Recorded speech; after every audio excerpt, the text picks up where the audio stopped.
Semua penyakit besar berawal dari perubahan di tingkat sel.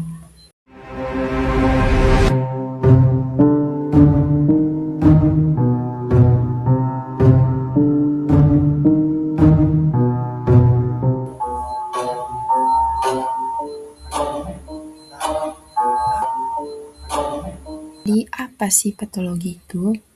Jadi, patologi adalah ilmu yang mempelajari tentang penyakit, mulai dari penyebab penyakit, proses terjadinya penyakit, hingga dampak yang terjadi.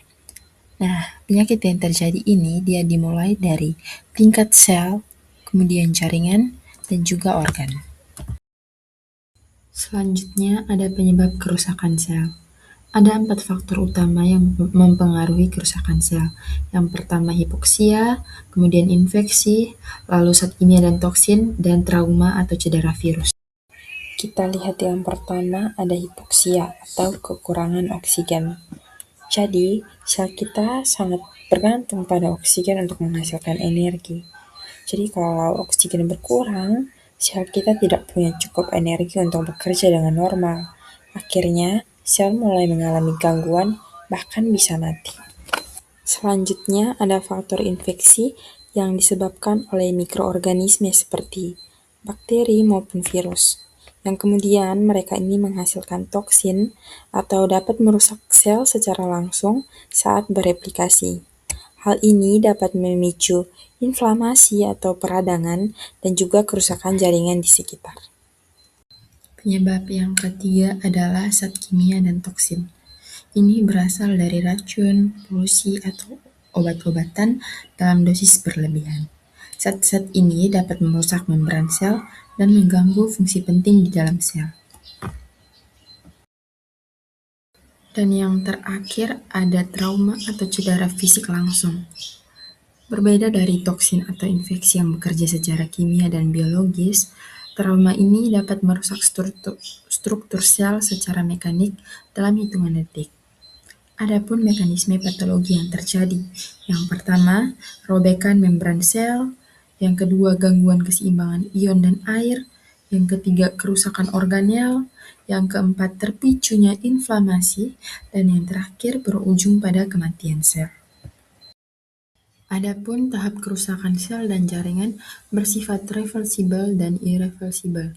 Reversibel seperti pembengkakan sel.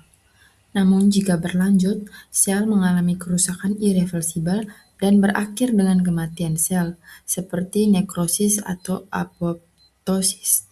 Kerusakan ini kemudian mempengaruhi jaringan di sekitarnya. Yang pertama ada proses inflamasi atau peradangan. Nah, saat jaringan rusak, tubuh merespon dengan inflamasi dengan tanda-tanda yang diberikan seperti kemerahan, panas, bengkak, dan juga nyeri. Pada saat yang sama, bila suplai oksigen terganggu, maka respirasi sel di mitokondria menurun, sehingga produksi energi berkurang. Kondisi hipoksia ini memperparah kerusakan sel dan memperluas area jaringan yang terdampak. Selanjutnya ada perubahan pertumbuhan sel. Jadi sel memiliki kemampuan beradaptasi melalui hipertrofi, hiperplasia, atrofi, dan metaplasia. Namun, bila terjadi gangguan regulasi pertumbuhan akibat mutasi DNA, sel dapat tumbuh tidak terkendali. Kondisi ini disebut displasia yang dapat menjadi tahap awal terbentuknya kanker. Selanjutnya ada proses terbentuknya kanker. Jadi kanker adalah pertumbuhan sel abnormal yang tidak terkendali. Kanker berasal dari neoplasia ganas. Ciri utamanya adalah pertumbuhan cepat, tidak teratur, mampu menyerang jaringan sekitar, dan menyebar melalui darah atau limfa yang disebut metastatis. Berdasarkan asal jaringannya, kanker dibagi menjadi karsinoma, sarkoma, leukemia, dan limfoma. Dari kerusakan sel, inflamasi, gangguan respirasi, hiperplasia, hingga neoplasia, semua merupakan rangkaian proses patologi yang dapat berujung pada kanker. Memahami proses ini membuat kita lebih sadar akan pentingnya menjaga kesehatan sel sejak dini.